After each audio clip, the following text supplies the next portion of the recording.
Bonjour à tous nos téléspectateurs de Canal 10, merci de nous retrouver pour cette émission de Culture Business.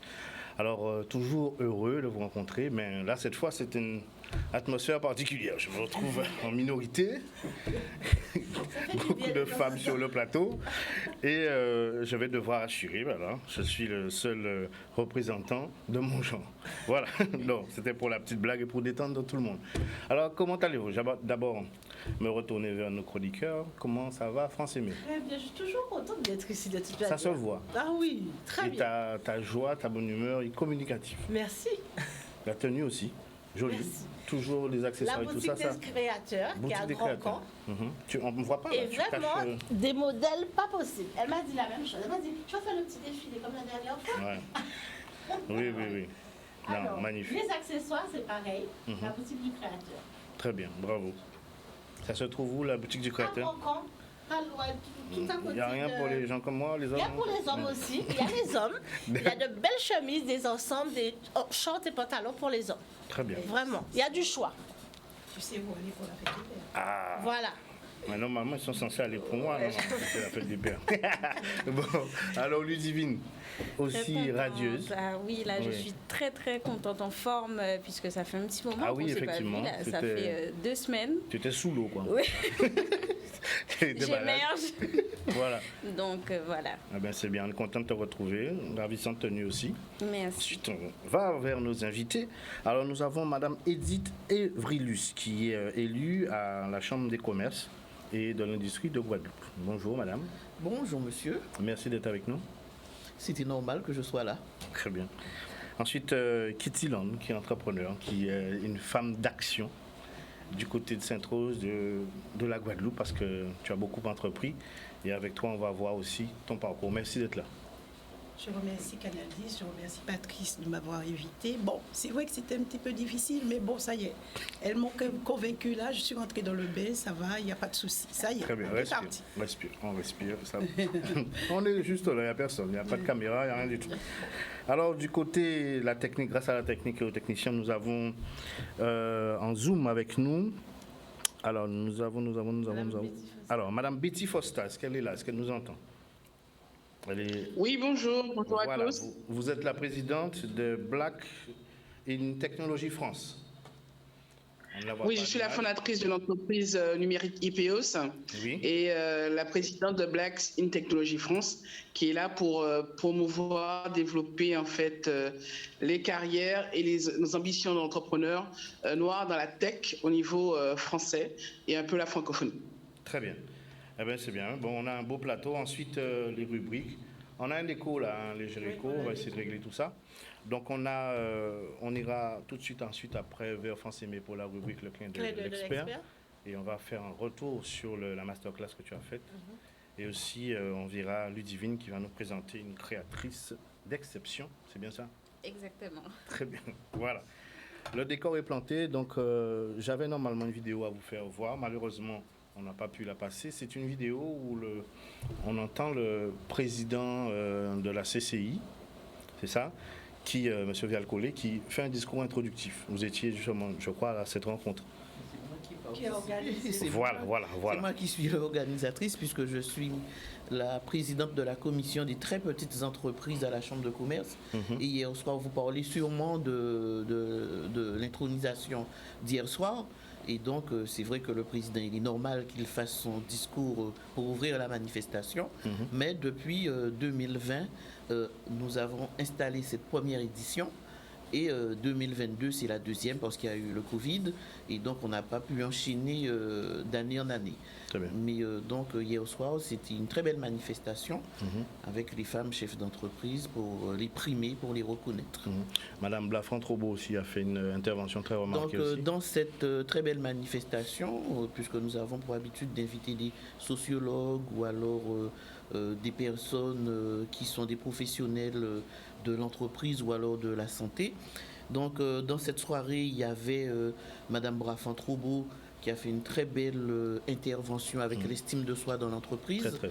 Et il y avait aussi Monsieur Pierre-Yves Chicot, qu'on ne présente plus, ces deux personnes, qui a fait une très belle intervention sur le thème, c'était « Ma patronne, c'est mon patron ».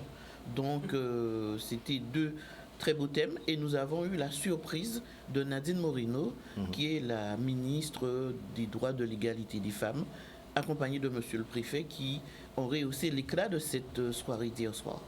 Je vais vous dire les choses. Vous n'êtes pas habitué à notre ton à Culture Business. On dit tout et pas avec des a priori particuliers. Alors, moi, j'étais très choqué, très étonné du discours du président de la CCI.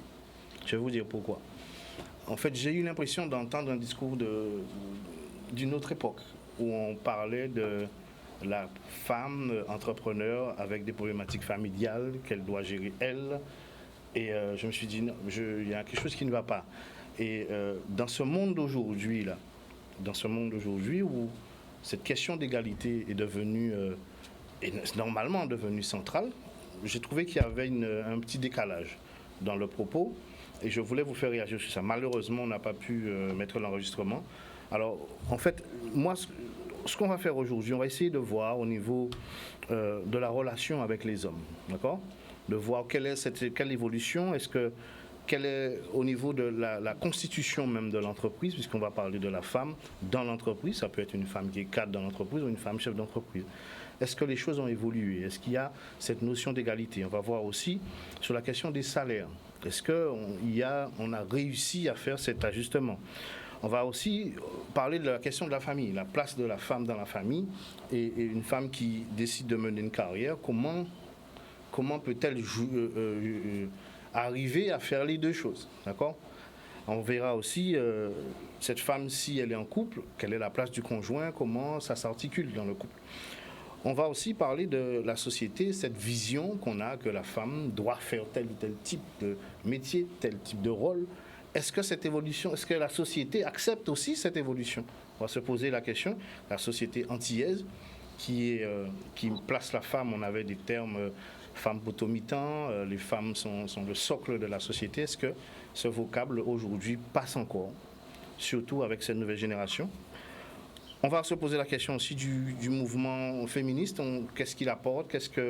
Quelle est sa position? Quelles sont les orientations? Et qu'est-ce que cette dynamique emmène dans le débat? Est-ce que ça fait évoluer? Est-ce qu'il y a un plus depuis? Et ensuite, pour conclure, on va parler d'avenir et voir comment nous pouvons aspirer à avoir cette égalité parfaite. Alors, vous pouvez réagir, madame aussi. Je peux réagir? Ah ben oui, je pense que je ne connais pas. Je vous ai vu dans les starting blocks. Voilà. Donc, je vais réagir sur les propos du président et ce serait bien que vous lui posiez la question directement. Je veux bien, oui. Donc, moi, comme je suis présidente de la commission des très petites entreprises et que je suis membre élu au bureau de la Chambre, je vais vous dire, on a besoin du passé pour organiser le présent. Donc, quand le président fait allusion, vous avez dit, il a parlé comme si on avait changé d'époque et qu'il était dans l'ancien temps. Je vais vous dire que non. Parce qu'on a besoin, je répète, du passé pour organiser le présent et l'avenir. Parce que n'oublions pas, beaucoup de chefs d'entreprise, un peu de ma trempe, on a démarré effectivement avec soit la famille ou alors soit des salariés où on était une grande famille, puisque il y avait peut-être une autre, je vais dire une autre composante, il y avait un autre, je perds mon mot, il y avait une autre collaboration qui était plus familiale. Et à l'époque, on avait besoin, je ne peux pas parler de l'époque puisque ça ne date pas de très longtemps, on avait besoin de cette convivialité, de cette grande famille pour faire l'entreprise et pour que l'entreprise perdure. Parce que si aujourd'hui nous avons beaucoup d'entreprises qui ont perduré, on retrouve beaucoup de familles. On retrouve aussi beaucoup de salariés qui qui aiment leur patron. Quand vous avez entendu pendant les feux qui ont pris à Pointe-à-Pitre dans les commerces, un chef d'entreprise, M. Victor Venutolo, vous dire que nous avons des salariés depuis 25 ans, 30 ans. Donc, c'est ça aussi l'entreprise. Mais heureusement que nous avons su propulser cette familiarité pour qu'aujourd'hui, qu'il y ait des entreprises qui sont ce qu'elles sont. Mais c'est vrai, on est sur l'ère du changement. On peut faire évoluer, mais tout en tenant compte de ce qui s'est passé, de ce passé. Parce que bon, pour ne pas raconter la vie de M. Vial-Collet, quand vous regardez son entreprise, c'est une entreprise familiale. Excusez-moi, donc, on n'est pas là pour parler de M. Vial-Collet. Non, juste... vous avez parlé du président. Donc, c'est normal. Ne vous sentez pas attaqué. C'était juste pour introduire non, je ne suis pas attaqué. Un discours qui devrait peut-être non, point du tout. C'était pour évoluer. Donner un peu d'éclaircissement en disant qu'on a besoin de se passer pour se faire. Voilà. Très bien. Très bien. Donc alors, je vais me retourner vers Madame Land, on se connaît bien. Alors, le parcours de femme entrepreneur qui a été le tien, est-ce qu'il y a eu justement quels ont été les freins, les difficultés que tu as retrouvées, ne serait-ce que par rapport à la famille, par rapport à cette ambition que tu avais? Oui, effectivement, quand je me suis lancée, bon, je me présente, Landre Kitty, j'étais coiffeuse pour hommes d'ailleurs, de chef d'entreprise à Jarry et pendant des années, et que je suis toujours à moitié, hein, bien sûr. Je vais revenir un petit peu plus tard dessus pour vous expliquer pourquoi je dis à moitié. Parle un peu plus fort, c'est tout. Je disais que voilà, c'est vrai que c'est très très très difficile quand une femme décide de créer son entreprise, quand une femme décide de dire bon allez je me lance, je fais mon propre choix d'être à la tête d'une création. Pourquoi? Parce que la femme justement a besoin d'ambition. Il faut que la femme se crée, comment je veux dire ça, beaucoup plus de challenges que l'homme, parce qu'elle rencontre beaucoup de difficultés. Tu viens de dire au niveau, peut-être que je vais un peu trop vite, au niveau du foyer par exemple. C'est là qu'on se pose des questions. On se dit, voilà, je vais créer mon entreprise, mais j'ai mon foyer, j'ai mes enfants. Comment je vais faire? Je prends des risques de perdre tout ça, ou alors je continue, comment je vois la chose. Et c'est là que c'est difficile. C'est là qu'il faut mener un combat pour se faire reconnaître, quand je dis reconnaître, pour faire déjà le mari accepter qu'on peut rentrer à des heures pas possibles, d'accord? Et l'enfant qui est là, en train d'attendre sa mère, qui se dit mais elle ne rentre pas. Eh bien ça a été un peu mon problème. Un moment, je travaillais beaucoup et je travaille toujours beaucoup. Je me suis dit, je dois faire un choix. Et le choix, c'était quoi? Je sortais à 21h, à 20h30. Enfin bref, le choix, c'était revenir, prendre des heures où je peux être avec faire les deux. Mon fils, mon foyer, etc. D'accord? Mais je vous dis que c'est très, très, très difficile. Parce que je prends l'homme, par exemple, il ne comprend pas. Il va dire où sont madame dictateur, où sont kipté.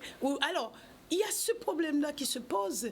Et on a beau essayer de dire non, on veut simplement arriver.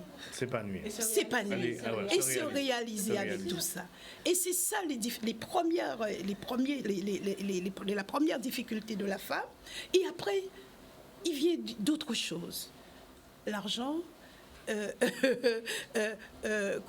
comment faire avancer l'entreprise, etc., etc. Et moi, je dis aujourd'hui, je suis quand même fière parce que j'ai passé des caps difficiles, oui, c'était difficile, mais ce qui m'a sauvée, c'est que j'étais avec des chefs d'entreprise la plupart du temps, où j'ai pu prendre des conseils, où j'ai pu demander comment je traverse, comment je fais ça. D'ailleurs, pendant que je suis là, je vais leur dire merci pour ce qu'ils m'ont apporté parce que c'était quelque chose de grandiose. Moi, je dis souvent, c'était un conte de fées pour moi.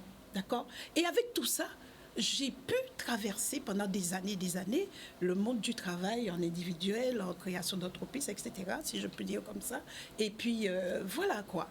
Bon, après, il faudra, s'il faut aller plus loin, je vais plus loin, mais je vais te laisser poser. On va demander à Madame Betty Fosta, qui est de l'autre côté. Madame Fosta, vous êtes là? Oui, tout à fait. Oui, vous avez entendu les interventions de Madame Land. Est-ce que vous pouvez... Est-ce que cette orientation, ces difficultés, vous les avez eues aussi à mener au niveau de la famille, à faire des choix et d'expliquer ces choix des fois aussi pour les parents proches? Je ne dirais qu'une phrase, choisir c'est sacrifier. Par exemple, je ne suis pas une femme qui va choisir forcément les tâches ménagères, parce que là, je vais payer pour ça. Je préfère, entre guillemets, payer pour des prestations que de perdre le temps là-dessus, parce que bon, je préfère mettre mon expertise à profit de mes clients, de mes projets. Donc, les difficultés des foyers, qu'on soit chef d'entreprise ou pas, on peut en avoir. Les hommes ne se posent pas la question, hein, donc je ne sais pas pourquoi je me poserais ce genre de questions. Après, on a des difficultés réelles en tant qu'entrepreneur, qu'on soit homme ou femme, à savoir s'organiser, gérer son temps, gérer les projets, gérer les équipes. Lorsqu'on a des déplacements, il faut savoir gérer le travail depuis l'étranger. Enfin, voilà, c'est un petit peu toutes ces problématiques-là. Mais j'ai envie de dire, on doit des fois même, quand on a des faiblesses en tant que femme, mais les problèmes de garde, les problèmes, etc., s'organiser. Et puis, c'est des questions de choix. C'est une thématique qui me touche énormément. Tu connais mon parcours un peu, Patrice. C'est quand j'ai décidé de me séparer de mon mari, j'habitais hors de la Guadeloupe, mes enfants étaient en très bas âge, 1 an, 2 ans. Je suis partie avec mes 3 enfants. Et je suis retournée en Guadeloupe après 10 ans d'absence. Et quand je suis rentrée, je ne me suis pas posé la question vraiment, est-ce que je vais ouvrir ou pas? Je ne me suis pas posé la question, je ne peux pas dire pourquoi, mais c'était naturel. Et quand j'ai commencé, c'était compliqué. Compliqué parce que je me retrouvais seule, mes parents étaient déjà décédés pour la garde, comme elle disait, etc. Mais je n'avais pas d'appui forcément autour, mais je me suis organisée. C'est pour ça que j'appelle mes enfants les enfants du bureau. Je les amenais partout où j'allais. Partout, depuis bébé, je prenais les poussettes, on y allait, les jeux et tout, et on partait. Et enfin, et aujourd'hui qu'ils sont devenus adultes, ils sont tous les 3 entrepreneurs. Je ne peux pas rêver mieux. J'ai transmis et le message est passé. Ça a été vraiment une école en fait. Et ça m'a permis de me découvrir parce que je ne pensais pas que j'avais autant de capacités pour jongler entre la vie de famille, l'entreprise, les déplacements à l'étranger, bref. Mais je m'en suis sortie très bien. Il y a eu des casses, évidemment. Je suis partie d'accord avec Mme Fosta. Choisir, c'est sacrifier. J'ai choisi, donc j'ai sacrifié certaines choses pour être ce que je suis aujourd'hui après 18 ans. Et j'en suis totalement fière. Donc je vais encourager les femmes à faire autant. On ne se pose plus les questions. Un homme ne se pose pas la question, est-ce qu'il peut ou pas? Il fait. Ça, c'est mon message en tout cas. Madame Evrius. Alors, juste pour réagir, puisque moi aussi je suis chef d'entreprise, pour être membre de la Chambre, il faut être entrepreneur. Oui. Et moi, vous savez, c'est très bien parce que c'est des vécus différents qui sont sur le plateau. Et je salue Madame Fosta, que j'apprécie beaucoup. Donc, moi, c'est différent. Parce que mon père, il était commerçant. Donc, vous voyez, quand on se dit, il faut prendre quand même ce qui a existé. On ne peut pas faire l'impasse dessus. Il était commerçant. Et puis, moi, j'avais toujours une difficulté avec lui. Parce qu'on avait peut-être le même tempérament. Et donc, quand il me disait de venir prêter main forte, je n'y allais pas. Quand il me disait de venir, je n'y allais pas. Parce que, je pense que l'amour était tellement grand entre nous deux que, il y avait une friction, mais avec beaucoup de respect. Et donc, depuis à l'âge de 12 ans, j'ai nourri l'idée, un jour, je serai chef d'entreprise comme toi. Et je serai plus grande chef d'entreprise que toi. Donc, j'étais dans un combat, au sens propre du terme, avec lui, sans qu'il le sache et sans que moi-même, je ne le sache. Donc, j'ai construit ma vie d'entrepreneur à partir de l'âge de 12 ans, et peut-être que j'étais déjà dans le développement personnel à cette époque-là, et je réfléchissais comment je vais faire. Donc, j'étais une élève très brillante à l'école, Je travaillais un jour, j'étais très irrégulière aussi, parce que j'étais impactée par l'idée de faire voir à mon père que je suis chef d'entreprise comme lui. Et donc, quand je suis arrivée au lycée de Bainbridge, la deuxième année, j'ai dit que je ne vais plus à l'école. Donc, j'ai stoppé net l'école et j'ai fait des demandes d'emploi. Parce que je savais pertinemment que je n'avais pas d'expérience, que j'étais une autodidacte, j'avais aucune expérience dans l'entreprise. Et donc, quand j'ai fait les demandes d'emploi, j'en ai fait à peu près une vingtaine, sauf chez mon père. Et c'est son concurrent qui m'a embauché. Et donc, après 6 mois dans l'entreprise, il me dit, mais votre père est commerçant. Je lui dis, oui, mais je voulais d'une autre expérience. Je ne voulais pas de son expérience. Et donc, depuis cet âge-là, je me suis construite. Et arrivé à l'âge de 20 ans, j'ai travaillé une année pour avoir des deniers, parce qu'il n'y avait pas d'argent. Moi, je n'étais pas dans cette dynamique de subvention, de rien du tout. Je me suis faite de moi-même. Et à 20 ans, j'avais déjà une entreprise et je travaillais. Et donc, ce qui fait que j'ai zappé toutes ces histoires de est-ce qu'on aura le temps, est-ce que. Et aujourd'hui, je suis quand même très très bien dans l'entreprise, puisqu'après 25 ans passés dans la distribution alimentaire, bon, vous savez, les commerces sont de bons jours, de mauvais jours. Donc, on a subi des dépôts de bilan.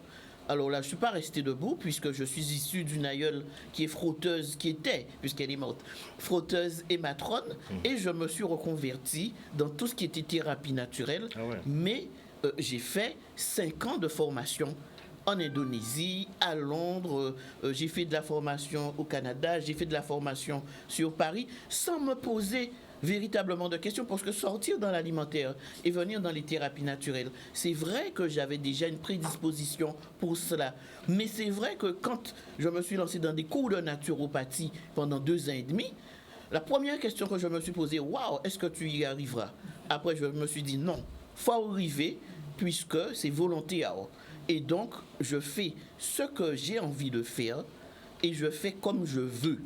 Et voilà. Donc, la femme maintenant qui veut se lancer dans l'entreprise, il faut pas... Bon, c'est vrai qu'il faut penser l'entreprise. Il faut oser, il faut avoir des objectifs. Il fait, peut-être qu'il y a des difficultés. Il faut accepter d'avoir des difficultés, parce que quelquefois, sans difficulté, on ne peut pas se réaliser à soi. Donc, je dirais aux femmes maintenant, arrêtez de réfléchir. Si vous voulez vous lancer, arrêtez. Ayez confiance en vous, estimez-vous, ou qu'à dire oui, on est capable de faire. Même si vous n'êtes pas capable de faire, on grand, là, vous commencez, mais petit à petit, Paris n'a pas été bâti en un seul jour. Donc, mesdames, ayez confiance en vous. Nous sommes des femmes d'expérience. Venez nous voir.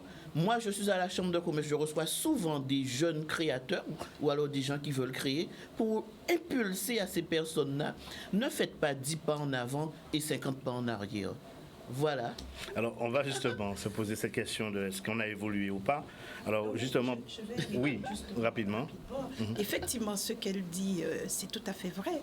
Parce que quand j'ai dit tout à l'heure que je me posais des questions, moi, je n'ai pas été élevée dans une famille qui était déjà dans le domaine. Au contraire, il y a plusieurs. Au contraire, c'est ceux qui ont le débat. Oui, non, mais chacun a son expérience. Oui, c'est ça. Mais moi, je dis, je voulais. Bon, au début, toujours, j'ai dit que je serais coiffeuse. Et le premier rêve que je dis, quand je vois mon salon, je vais m'acheter. Alors, les parents n'avaient pas les moyens et tout. Je dis que je vais m'acheter un pantalon à bretelles. Ça, un pantalon. Et ça, je me souviendrai toujours. Pourquoi ça? Un pantalon à bretelles. C'était ça mon rêve. Et je voyais les artistes à la télé avec les pantalons à bretelles, à tes bousons, pantalons à bretelles. Alors j'ai travaillé et les parents me disaient de faire attention. C'était des gens un petit peu très, il ne faut pas aller trop vite, machin, etc. Mais bon, comme elle disait, il faut savoir où on va. Il faut savoir qu'on va rentrer dans un domaine qui est difficile. Alors on se lâche. Bon, c'est vrai que je me suis lâchée. J'ai perdu le père de mon fils. Je ne voulais pas rentrer dans les détails, mais je vois que tout le monde se lâche sur le plateau. Alors on est chez nous, voilà. Oui, ça se dit, voilà. J'ai perdu le père de mon fils. Je l'ai élevé pratiquement seule à la dame dure. Mais c'est vrai, aujourd'hui, je suis fière de lui parce qu'il a construit sa vie. Enfin bref, il est bien. Mais je dis que j'ai eu ça. Mais il faut oublier, comme disait, il ne faut pas oublier que le passé nous permet d'avancer. Il ne faut pas oublier que les méthodes que les parents nous ont données, je ne dis pas de prendre tout, mais les méthodes que les parents nous ont données nous permettent aussi quelque part d'avancer et de nous retrouver. D'accord? Et c'est pourquoi qu'il faut justement de temps en temps se retourner en arrière, comme on dit, et trouver et aller chercher le moyen de pouvoir. Alors justement, on va analyser la situation aujourd'hui, d'accord? Parce que c'est pour permettre à des futurs entrepreneurs comme Ludivine de trouver un champ. C'est très inspirant. Ouais. Elle est là en train d'écouter, elle capte tout. Je connais un peu le personnage. Alors, dans la relation, dans cette société-là, notre société particulière, elle a une histoire particulière et les hommes aussi ont un rôle et ont souvent cantonné la femme à un certain nombre de types de relations. Donc, qui j'en ouvert faire, ouvert entreprendre, oui, mais les familles là, et c'est Timouna, et vous voyez, toutes ces pensées limitantes. Il y a aussi, dans l'entreprise aussi, les femmes à diplôme égal qui n'ont pas le même salaire, et que même sur les questions du choix en termes d'évolution, on va préférer prendre un jeune homme, puisque lui, à un certain moment, ne dira pas je vais prendre des congés parce que je dois avoir une maternité et tout ça. Il y a aussi la question épineuse du harcèlement. La question, beaucoup de femmes ont été confrontées dans l'entreprise à des relations particulières avec des dirigeants qui ont essayer X choses et avec tous les drames que ça a pu provoquer. Est-ce qu'aujourd'hui, on a l'impression, 2022, est-ce que vous avez l'impression, puisqu'il y a cette journée consacrée aux droits de la femme, pour justement faire une pause dans le temps et de se poser cette question de l'évolution, de l'acceptation, de l'évolution, de l'émancipation de la femme, est-ce que vous avez l'impression que les choses évoluent, mesdames ? Oui, et il faut que les choses évoluent, notamment dans l'entreprise. Bon, parce que je suis plus chef d'entreprise, donc dans l'entreprise, on voit très bien l'évolution. Et je dis, si nous, les femmes, qui sommes dans l'entreprise avant, par exemple, la naissance du numérique, il faudrait qu'on prenne la balle au bon pour ne pas se laisser, pour que nous ne soyons pas dépassés par les événements. Donc ça, c'est un changement. On devra automatiquement s'y habituer et s'y faire. Et c'est pour cette raison qu'à la Chambre de commerce, nous sommes très sur ce projet-là, puisque nous avons la commission du numérique qui est présidée par M. Victor Ventoulo et qui a commencé un travail colossal, puisqu'il va partir dans les communes, rencontrer les chefs d'entreprise qui ont peur de ce géant, entre guillemets, informatique, qui ont peur de se lancer. Et donc, on sait pertinemment que si ces gens-là, pas seulement les femmes, puisqu'on s'intéresse à tous les ressortissants, hommes que femmes, bon, c'est pas plus les hommes que les femmes, mais nous sommes conscients que cela aussi, c'est quelque chose qui peut freiner l'évolution des entreprises. Surtout, moi je ne parle même pas de la jeune génération d'entrepreneurs qui arrivent, parce que ces gens-là arrivent déjà avec cette notion-là. Mais je parle plus à peu près aux 60% de chefs d'entreprise qui sont là et qui ne maîtrisent pas encore. Donc, c'est vrai que ça évolue, c'est vrai que les femmes évoluent d'une autre manière, et ça c'est bien, c'est bravo, c'est merci. C'est vrai que les femmes se forment plus, c'est vrai qu'elles se documentent, c'est vrai qu'elles ont envie de savoir comment se passe la vie d'une femme dans une entreprise, puisque j'en reçois pas mal de personnes à la Chambre de commerce, que ce soit des jeunes garçons, des jeunes hommes, des jeunes femmes qui veulent créer leur entreprise. Donc, il y a une démarche qui se fait, il y a un déclic qui se prend. Il y a aussi la parole qui se libère aussi. Il y a la parole qui se libère, puisque nous, les femmes chefs d'entreprise, maintenant, on parle, et ça peut influencer d'autres personnes qui... voilà. Donc, je dis oui, il faut évoluer. Oui, il faut pas aller trop vite, mais c'est vrai qu'on a l'impression, et c'est tant mieux, que la femme évolue, l'homme avec un grand H évolue et tout. Mais simplement, je voudrais dire, sur les 7088 femmes que nous avons d'inscrits au fichier de la Chambre de commerce, j'aimerais faire le pari que dans 2 ans, que nous atteignions la barre des 10 000 femmes. Beaucoup d'ambition.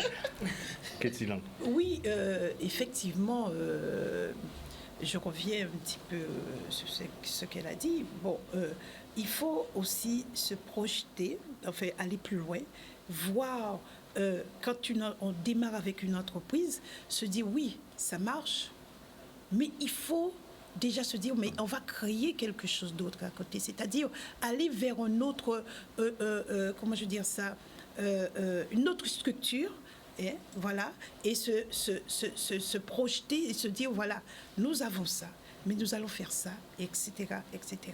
Moi, ce que je dis aujourd'hui, je suis fière de ce que j'ai réalisé. C'était pas évident, mais ce que je vois aujourd'hui, j'ai pu faire le salon.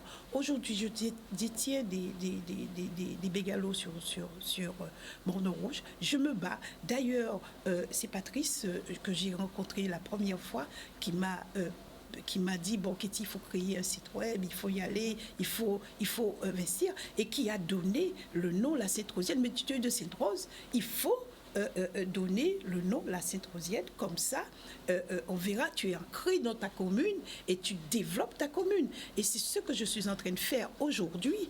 Bon, quand j'ai dit que je vais revenir sur la coiffure, à 40%, j'ai un petit peu lâché, hein, d'accord? Et je suis là-dessus en ce moment. Et avec lui, je cherche le moyen de pousser. Et je vous dis que je ne vais pas m'arrêter là. J'irai encore plus loin. Et encore plus loin. Tant que j'ai la force de travailler, tant que j'ai la capacité de faire des choses, j'irai plus loin. Je vais encore développer à côté de justement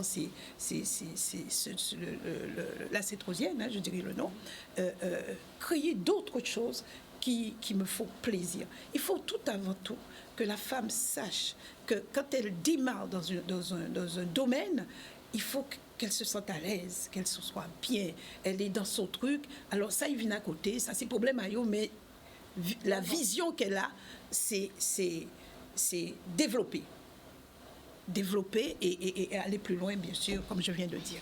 Merci. Madame Fosta, est-ce que vous avez l'impression qu'en 2022, un certain nombre de combats d'antan, est-ce que ça évolue? Est-ce que les problématiques d'antan, vous avez le sentiment qu'on va dans le bon sens? Alors, ça dépend dans quel pays on est. Si on est en Guadeloupe, globalement, on a plusieurs générations de femmes qui bossent. Et à chacune, elles essaient de mener leur combat pour faire avancer leur entreprise. Alors, je distingue quand même ce qu'on appelle les chefs d'entreprise qui créent de la valeur, etc. Et ce qu'on appelle l'économie de rente, c'est-à-dire qu'on a des biens, on fait fructifier des biens, on investit, on peut trader, on peut faire pas mal d'actions autour des biens ou des patrimoines qu'on peut avoir pour faire développer ça. Donc, c'est pas exactement la même chose. Et puis, vous avez aussi ce qu'on appelle des nouveaux acteurs économiques qui viennent, c'est les créateurs de contenu avec TikTok, avec Instagram, qui créent de l'argent, mais sans pour autant, et qui ont une forme de vie entrepreneuriale, mais ils ne sont pas forcément axés sur des logiques de marché ou de business. On appelle ça des créateurs contenu.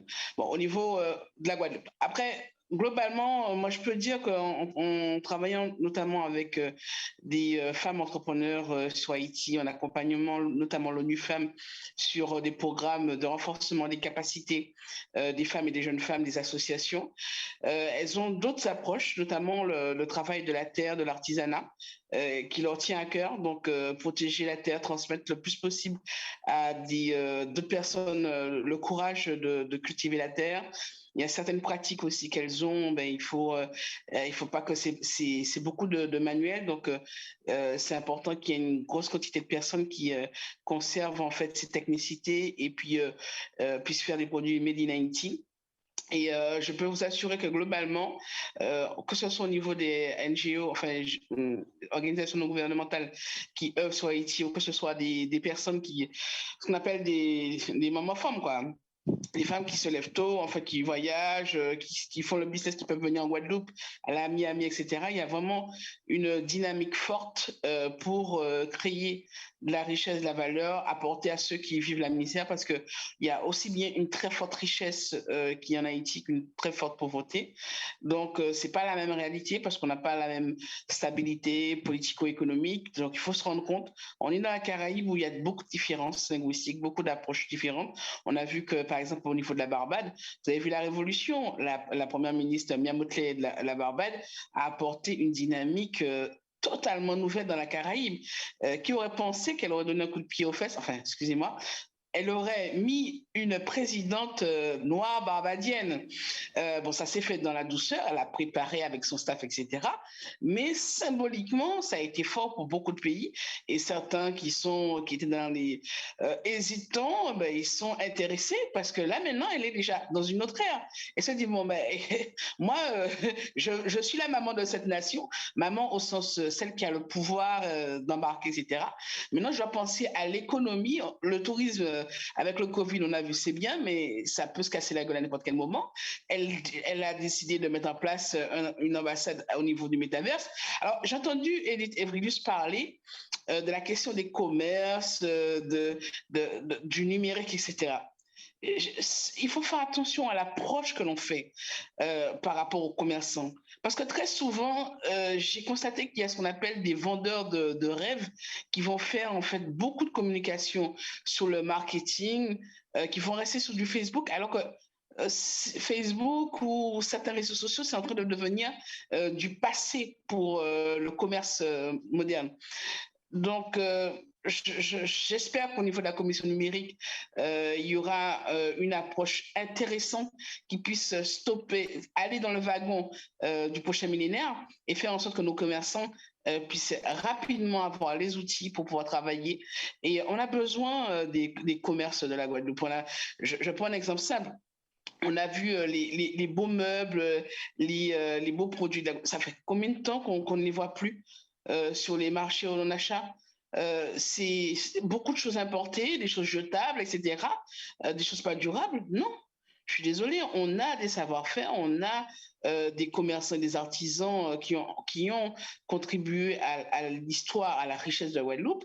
Il faut que les plus jeunes et les moins jeunes se parlent, dialoguent pour construire une offre sérieuse qui est issue et produite par les Guadeloupéens. Alors bon, je m'arrête là parce que je serai pour l'Occident. Aussi, Madame Fosta, est-ce que justement tout à l'heure on parlait de la problématique de la femme et qui doit aussi être un socle pour la famille? Est-ce que l'avènement des nouveaux métiers du digital permettent justement à plus de femmes, puisqu'on a la possibilité de rester chez soi? Est-ce que vous avez vu une évolution des chiffres pour ces nouvelles entrepreneurs? Alors, il y a carrément des programmes de reconversion des femmes. Elles peuvent être dans la pêche, elles peuvent être dans la vente parce qu'on a besoin de moins de vendeuses.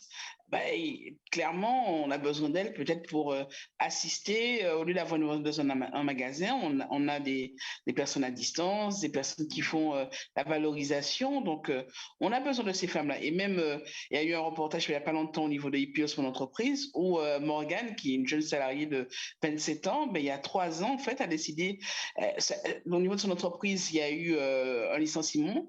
Et donc, elle s'est reconvertie en passant du bâtiment vers le digital. Et nous, au niveau de nos entreprises, on n'a pas besoin, entre guillemets, d'avoir forcément des gens avec beaucoup de diplômes.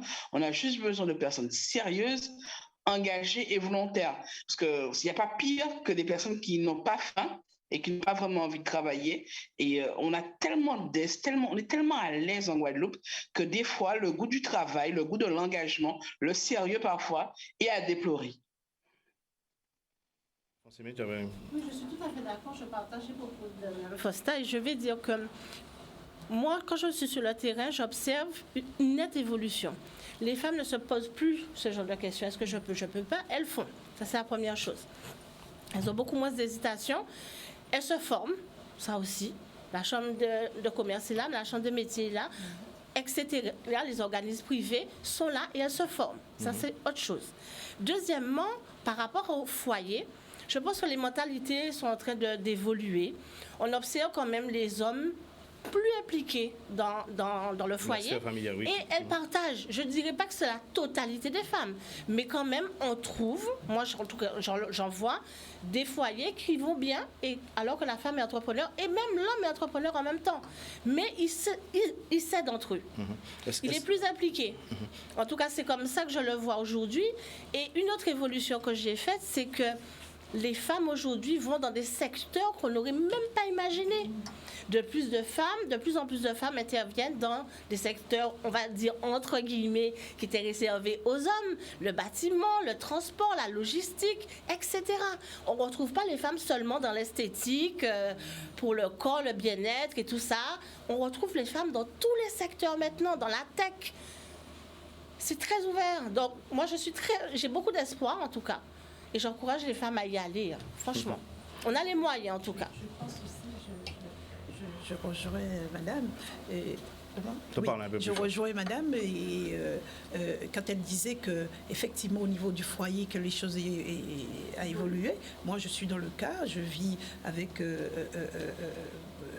Homer, hein? Je cherchais le nom. Eh bien, c'est quelqu'un qui, justement, qui est rentré carrément en symbiose, hein, et qui me permet d'évoluer et qui m'accompagne. Et ça, effectivement, quand vous dites que ça a évolué, oui, ça a évolué, c'est compatiblement à ce que j'étais avant. Merci. Oui, madame Evelyne. Ça a évolué dans le cas de madame, c'est très bien. Mais je pense aussi que ça évolue bien quand il y a beaucoup de communication. Parce qu'on ne peut pas faire seul et on ne peut pas zapper celui qui est à côté. Il faut lui expliquer, il faut prendre le temps de la parole, le temps de libérer la parole pour l'autre, pour qu'il puisse comprendre que maintenant que mon épouse, ma compagne est dans une autre dynamique. Donc, il est en réfléchir quand il fait encore accompagné, il y a dans cette dynamique-là ou pas. Donc, maintenant, c'est vrai que les mentalités évoluent et il faudrait que ça continue, mais en privilégiant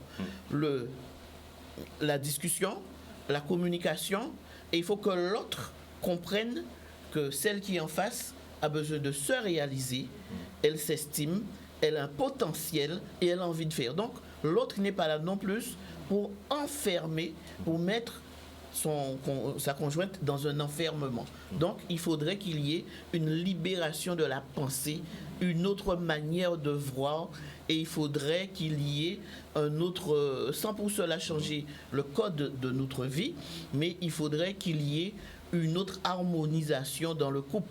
Pas seulement quand l'homme décide de faire une entreprise et de dire, bon, tu viens avec moi, tu feras la comptabilité, tu feras les fiches de salaire, ou qui aille déposer l'argent à la banque et tout ça.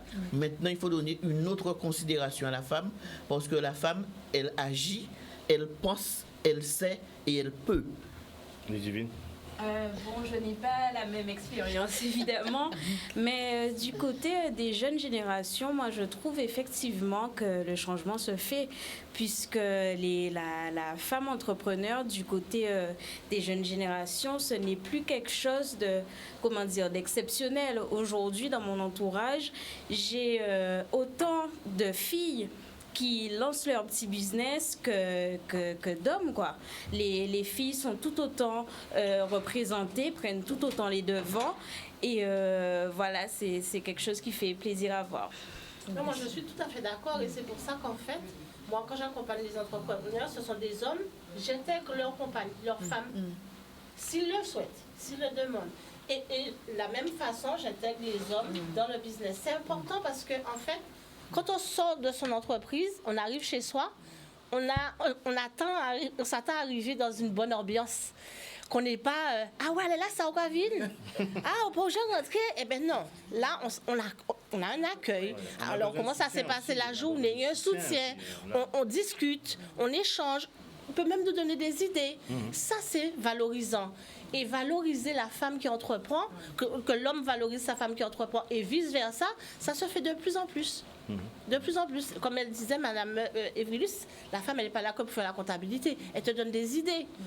En tout cas, c'est ça. C'est comme ça que je vois l'évolution.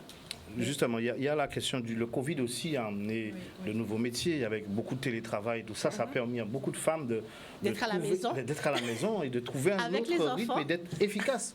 Surtout, comme disait c'est Madame Fosta qui parlait de la question d'être productif. On n'est pas là pour avoir les gens qui sont embauchés, mais qui sont dans une dilettante et tout.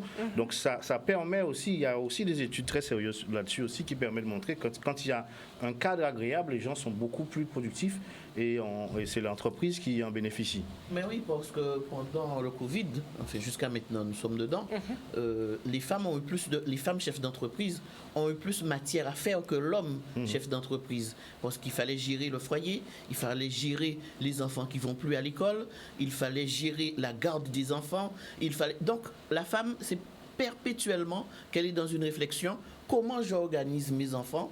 Comment j'organise mon entreprise? Et donc, tant bien que mal, les femmes se sont en sorties quand même. Et donc, ça peut créer aussi d'autres idées, comment faire pour repenser l'entreprise. Donc, voilà. Donc, il faut peut-être faire de tout ce qui a été négatif, il faut tirer du positif. Comment faire pour repenser et pour recréer l'organisation de mon entreprise au cas où. Très bien, restez avec nous. Nous allons entrer maintenant dans nos fameuses rubriques et ensuite vous aurez le mot de conclusion. Ça passe très très vite. Français d'abord. Français dans la rubrique. Oui. Alors on va rentrer dans la rubrique.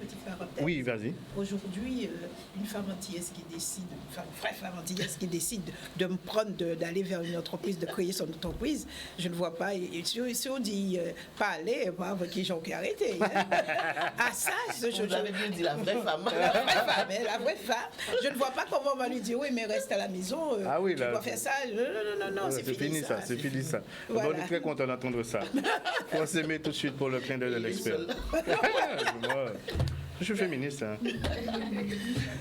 Le clin d'œil, je vais faire un peu un retour sur la masterclass. C'est le 9, le 10 et le 11 mars. La thématique, c'est l'argent, le business et l'abondance.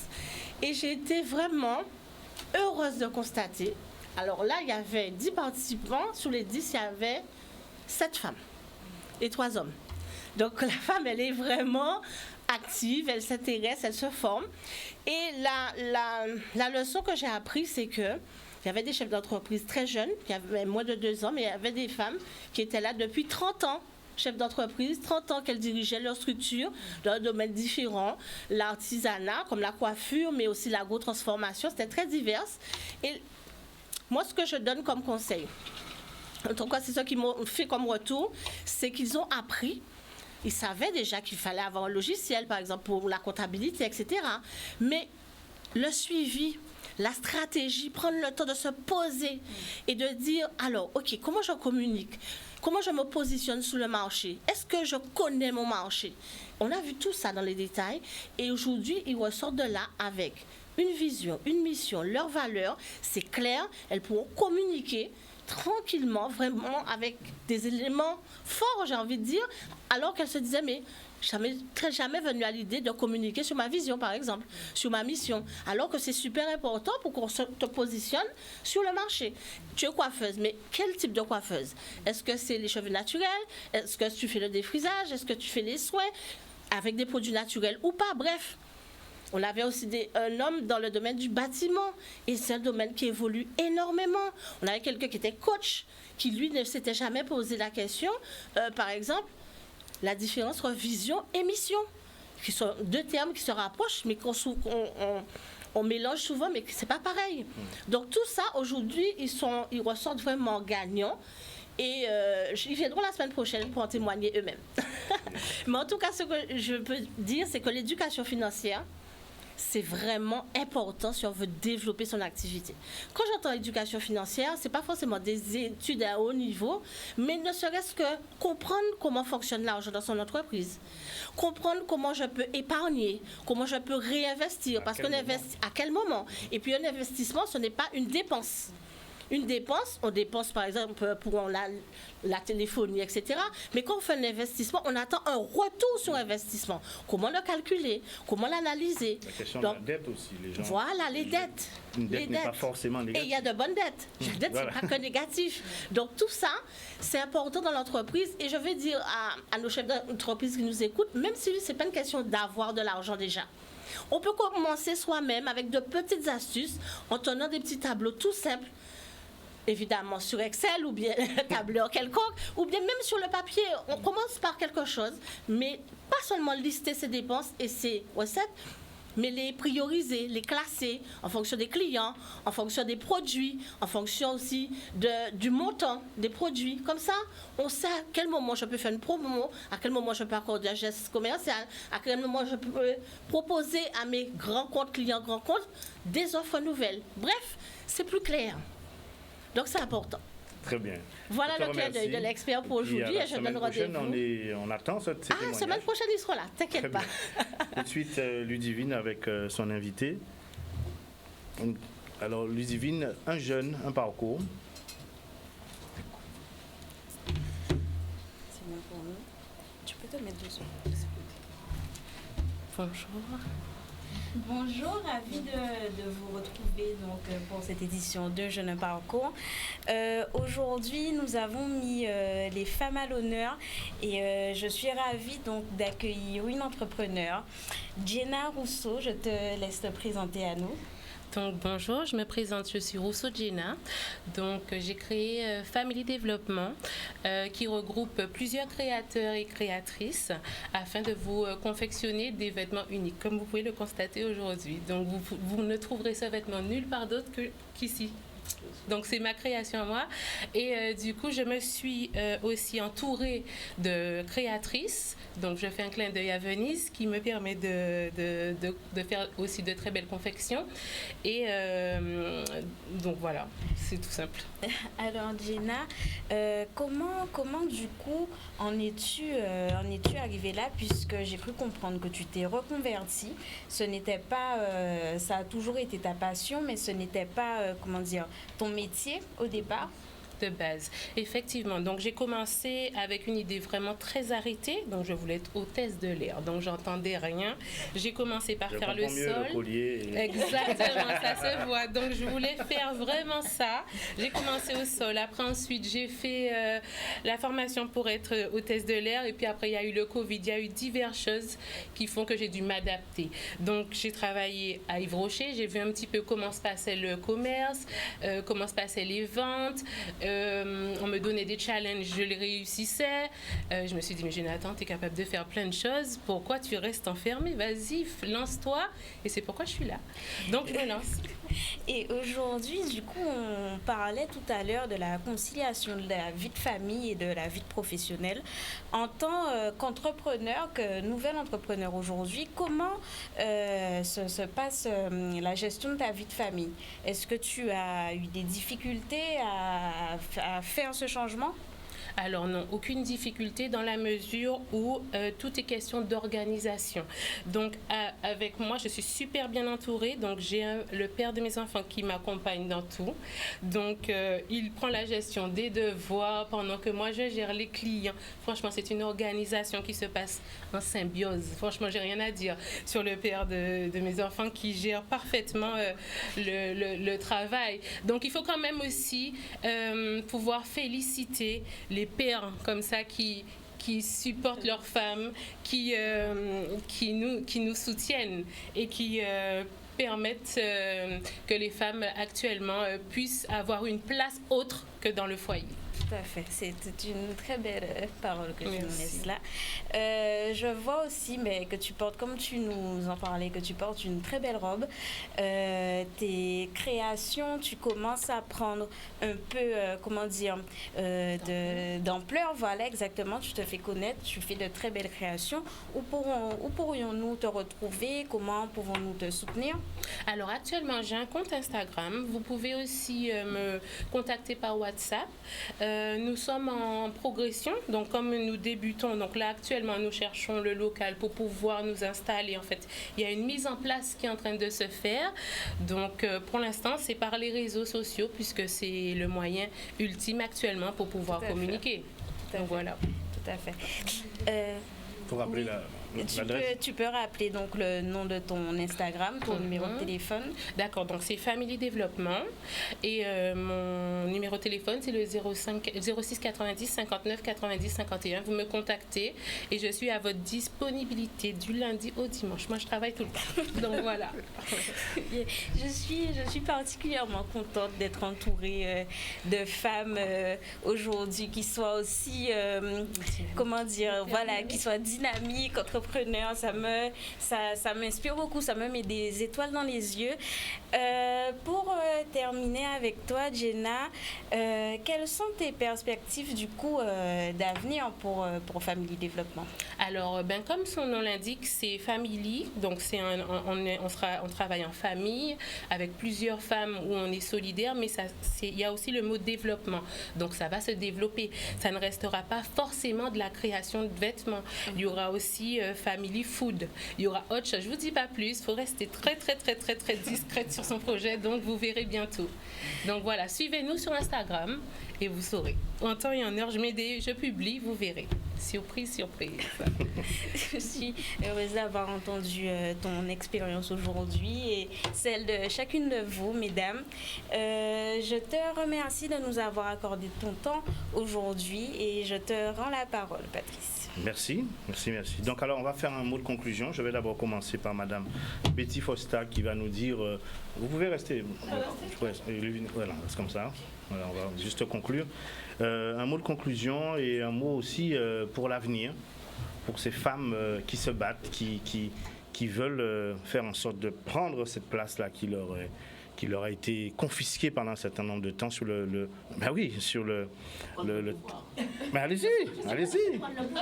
Écoutez, oui, alors j'ai envie de dire à toutes d'oser, de créer, de grandir, d'avoir des ambitions fortes, ne jamais renoncer, quelles que soient les difficultés, ne pas oublier cette maxime de nos grands-mères, parce qu'on est des roseaux, on plie mais on ne rompt pas. Et puis surtout, penser à des fois briguer des postes d'exécutif, même si c'est dur. Il y a vraiment une solidarité entre les hommes pour bloquer l'arrivée au poste exécutif. Le nombre de fois où j'étais auparavant dans une organisation, j'étais la seule femme à plein de réunions. Il faut que ça change. Et c'est grâce à notre bienveillance et à notre solidarité entre femmes. Et puis pour certains hommes, comme Patrick sur le plateau, il en faut plus. Pas juste de la bienveillance en parole. Dire « Oh, j'aime bien les femmes, on fait un truc pour les femmes, un club des femmes, etc. » Mais c'est vraiment quand on choisit des noms où il y a des soutiens pour des postes exécutifs, il ne faut pas hésiter à poser son nom, même si on sait que par solidarité masculine, à une fois, on ne sera pas élu ou choisi, mais à un moment donné, ça va changer. Donc, si on n'est jamais candidat, on ne peut pas à un moment être choisi. Donc, des fois, il faut choisir la difficulté ultime de l'échec pour préparer les futures réussites. Rapidement, juste une phrase rapide. Madame Evry. Oui, alors je vais dire que femme c'est châtaigne. Et ça veut dire que le châtaignier, il repousse toujours, même s'il tombe. Et donc, il faudrait que les femmes soient dans l'estime d'elles-mêmes et pour se réaliser. Très bien. Katie Land? Moi, ce que je dirais aujourd'hui, les femmes qui ont envie de crier, il faut absolument avoir confiance en vous. C'est difficile, comme vient de dire la dame tout à l'heure, c'est très difficile, mais il faut aller vers l'avant. Et surtout, quand on a crié, allez, développer, aller chercher plus loin pour avancer. Et ça, c'est une belle chose. Jenna, rapidement. Alors moi, je dirais juste oser sortir de votre zone de confort. Vous avez la possibilité de le faire, la capacité. Regardez-moi, je suis là. Allez-y. Merci pour cette émission. Je rappelle qu'on parlait dans le cadre de la Journée des droits de la femme. On parlait de la femme et d'entreprise. Quelle évolution, quels enjeux. Merci de nous avoir suivis. Vous qui êtes devant votre téléviseur, bon appétit. On se retrouve samedi prochain pour une autre édition de Culture Business. C'est bon? Brigitte, salut! Eh bien, là...